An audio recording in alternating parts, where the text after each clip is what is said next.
In this video, I want to talk about a paper titled Scaling Autoregressive Multi-Modal Models, Pre-Training and Instruction Tuning, which is a paper from FAIR and Meta, followed by the other two papers, this and this. And again, the goal is to focus on preparing a large-scale multimodal foundation model capable of representing image and text at the same time and being a good model for us to use these representations in a variety of tasks involving both image and text, and therefore being this multimodal system. Now, the first paper that discussed a model like this was the CM3 paper here, in which they moved from the normal masked language model to this causally masked language modeling, meaning that, for example, in a sequence like this, if the goal was to predict, for example, something like this, given that their system is causal, they wouldn't be able to predict this if it was in the middle. So what they did is that putting a mask here and then taking this chunk of text, bringing it after the sequence, after the dot, and then having the system work with the simple next token prediction loss. Next, in this paper, they proposed a methodology having a memory bank, then again working with the multimodal inputs. However, this time they also queried a set of documents that we will talk about how it was done, and they basically considered those as in-context examples in predicting the next tokens for an image, text document, and therefore showed how to improve performance like this. Now, moving forward from these two papers, the final paper is the paper that we want to discuss in this video, which has to do with increasing the performance in the zero-shot setups, examples of which you're seeing here, and showing great performance after fine-tuning on a lot of text-image related tasks. So let us begin. The model proposed in this paper is called Chameleon, which is again a retrieval augmented from the second paper from the three that we discussed, token-based, decoder-only, multimodal, autoregressive language model. The goal is to be capable of generating and infilling both text and images, and therefore being a completely multimodal system. They mentioned that it is the first multimodal model trained with a recipe adapted from the text-only language models. Also, in terms of a zero-shot performance, is also doing great.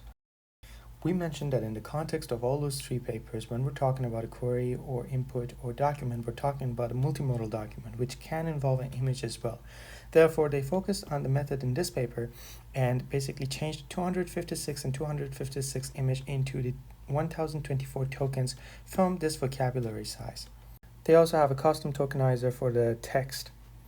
In addition, they also have this break token, which indicates the transition between modalities. They only use licensed images from Shutterstock, and they also include the retrieval augmentation task as well. The retrieval augmented modeling was proposed in this paper, and the goal is basically you have a memory bank of, again, this multimodal documents containing text and images, and you are working with a text image input. The goal is to do, let's say, inner product with the representations of those documents, pick the relevant ones according to certain criteria, and involve them as in-context examples in order to optimize the performance. To do so, they had to focus on relevance, modality, and diversity. They had to be relevant based on the clip representation which was used in order to represent those documents. Second, having this multimodal representation would help making the system more efficient.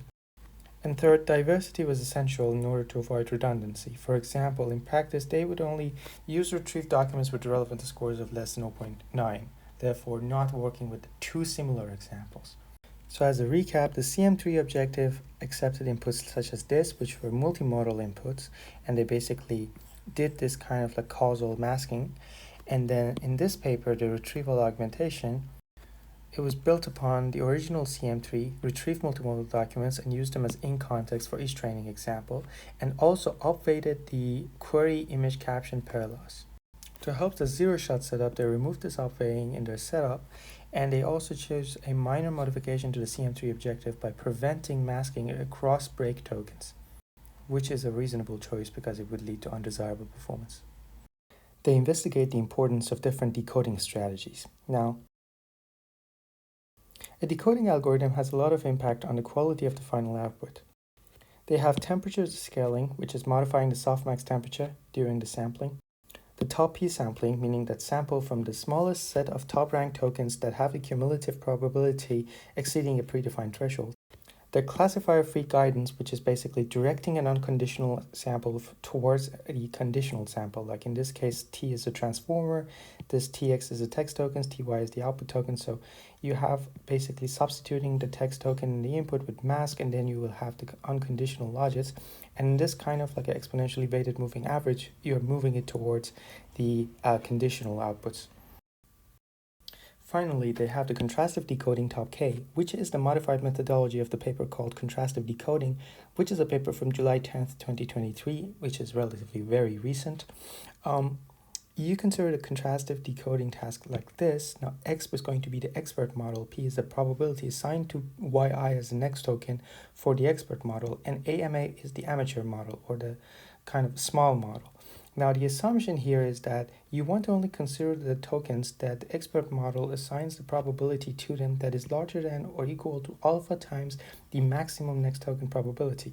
Now, amongst those which we are going to consider the plausible next tokens, we are going to assume that a small or bad or amateur model is not going to consider them of a high probability, because the outputs for the amateur models or small models are usually not super good. So the contrastive decoding objective here means that you want on those plausible tokens for the expert model to find them of higher probability than the amateur model in order to optimize this loss here.